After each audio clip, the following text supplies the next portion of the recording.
नमस्कार, स्वागत है आप सभी का। डीडी न्यूज देख रहे हैं आप और सांकेतिक भाषा के इस खास बुलेटिन को लेकर हाजिर हूं मैं कृतिका और मेरे साथ हैं मेरी सहयोगी बीना सिंह, जो खबरों को सांकेतिक भाषा में आप तक पहुंचाएंगी। तो चलिए शुरुआत करते हैं इस खास बुलेटिन की और सबसे पहले नजर डालते हैं इस वक्त की सुर्खियों पर।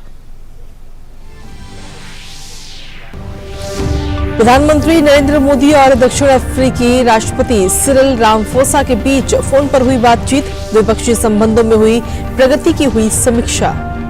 प्रधानमंत्री ने स्वीकार किया ब्रिक्स शिखर सम्मेलन का न्योता, 22 से 24 अगस्त तक दक्षिण अफ्रीका के जोहान्सबर्ग में होगा सम्मेलन।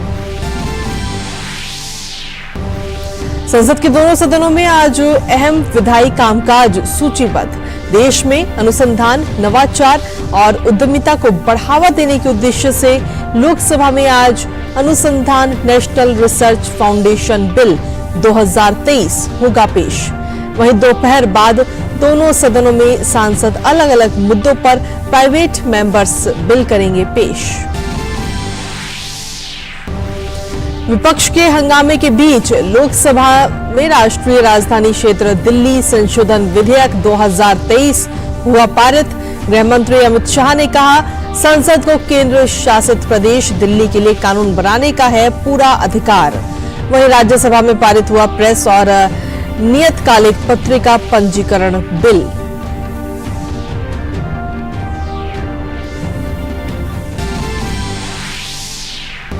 ज्ञानवापी सर्वे मामले में इलाहाबाद उच्च न्यायालय के निर्णय के खिलाफ मस्जिद पक्ष की अपील पर सुप्रीम कोर्ट में आज अहम सुनवाई। इलाहाबाद हाई कोर्ट ने डिस्ट्रिक्ट कोर्ट के आदेश पर रोक लगाने से इनकार करते हुए एएसआई के सर्वे को जारी रखने की दी थी अनुमति।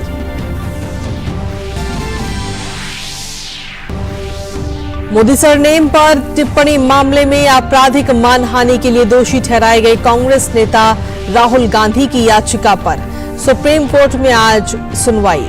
राहुल ने सुप्रीम कोर्ट में दाखिल जवाब में माफी मांगने से किया था इनकार।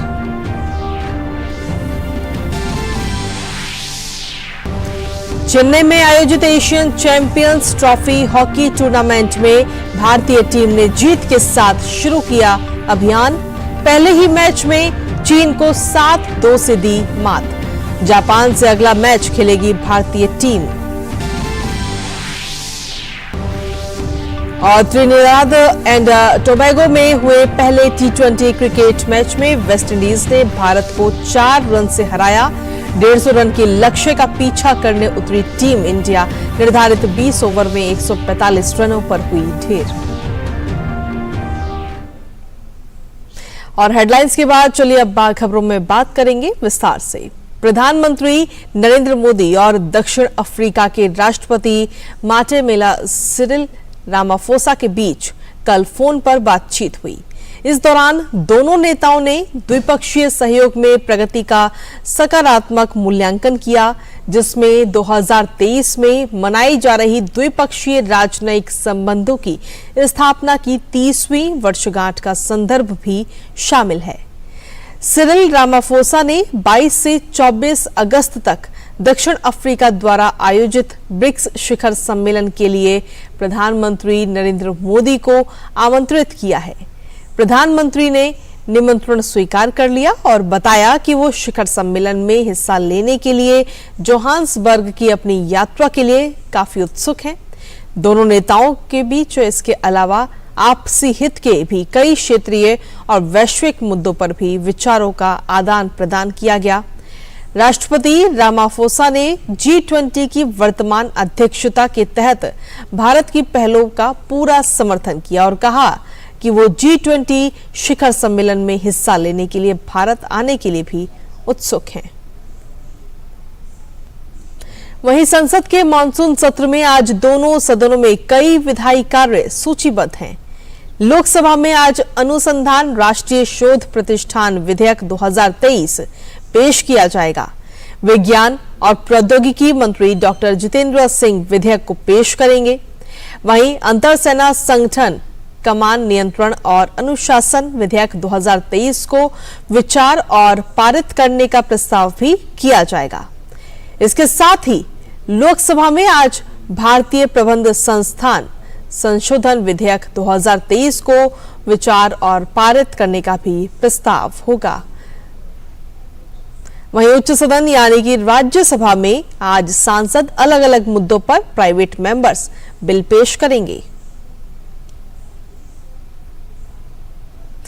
लोकसभा ने राष्ट्रीय राजधानी क्षेत्र दिल्ली सरकार संशोधन विधेयक 2023 कल पारित कर दिया। यह विधेयक केंद्र सरकार को राष्ट्रीय राजधानी क्षेत्र दिल्ली सरकार के अधिकारियों और कर्मचारियों के सेवा संबंधी नियम बनाने का अधिकार देता है। विधेयक में राष्ट्रीय राजधानी लोक सेवा प्राधिकरण के गठन का भी प्रावधान है। प्राधिकरण में दिल्ली के मुख्यमंत्री, मुख्य सचिव और प्रधान गृह सचिव शामिल होंगे।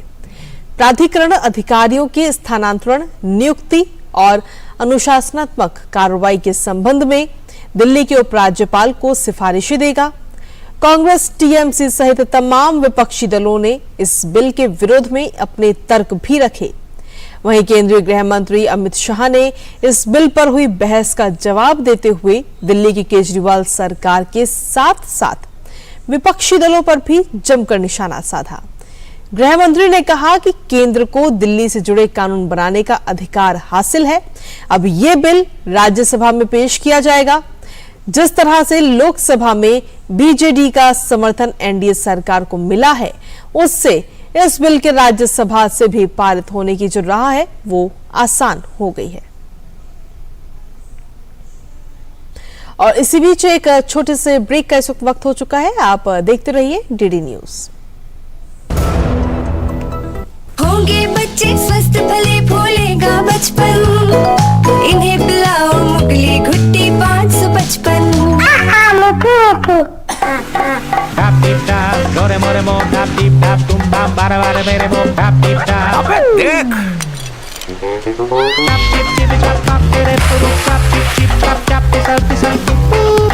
अरे बेटा बच के शाबाम बोरबम बारामेरी बूम बूम ताम जाम टिप टॉप बोरबम शाबाम बोरबम you got to be careful.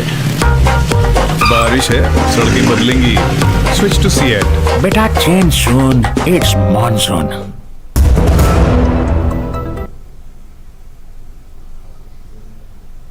और ब्रेक के बाद एक बार फिर से स्वागत है आप सभी का। खबरों में वापस रुख करते हैं।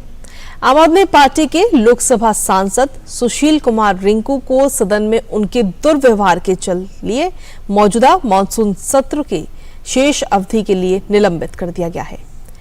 गृह मंत्री अमित शाह के जवाब के बाद कल जब लोकसभा में राष्ट्रीय राजधानी क्षेत्र दिल्ली सरकार संशोधन विधेयक 2023 पारित किया गया, तो आम आदमी पार्टी के सांसद सदन के बीचों बीच आ गए और सभापति की ओर कागज फेंके।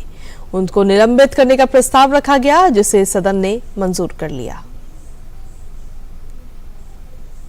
वहीं राज्यसभा में कल शून्यकाल पूरा चला और प्रश्नकाल में भी अहम सवालों के जवाब भी संबंधित मंत्रियों ने दिए। राज्यसभा से कल कई अहम बिल चर्चा के बाद पारित किए गए। उच्च सदन ने चर्चा के बाद अपतट क्षेत्र खनिज विकास और विनियम संशोधन बिल 2023 पारित कर दिया।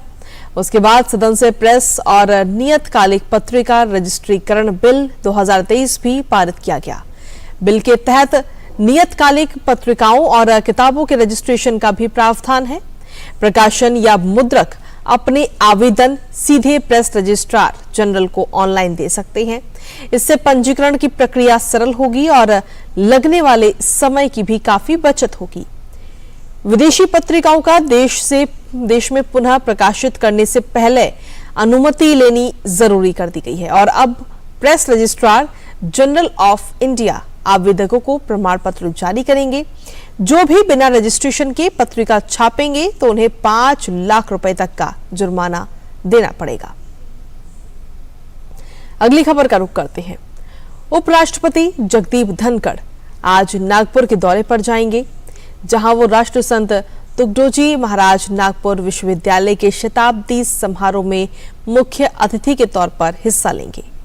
अपनी यात्रा के दौरान उपराष्ट्रपति कविवर सुरेश भट्ट सांस्कृतिक सभागार रेशमी बाग भी जाएंगे। इसके बाद धनखड़ राष्ट्रीय प्रत्यक्ष कर अकादमी में प्रणेति कार्यक्रम के तहत भारतीय राजस्व सेवा के प्रशिक्षु अधिकारियों को संबोधित करेंगे। केंद्रीय गृह मंत्री अमित शाह आज ओडिशा के 2 दिवसीय दौरे पर जाएंगे। इस दौरान अमित शाह राष्ट्रीय राजमार्ग परियोजना के शुभारंभ कार्यक्रम और नक्सल विरोधी उपायों और प्राकृतिक आपदा से मुकाबले को लेकर आयोजित होने वाली बैठक में हिस्सा लेंगे। खबरों के मुताबिक गृह मंत्री एक सरकारी कार्यक्रम में हिस्सा लेने के साथ ही राज्य भाजपा के नेताओं के साथ बैठक भी करेंगे।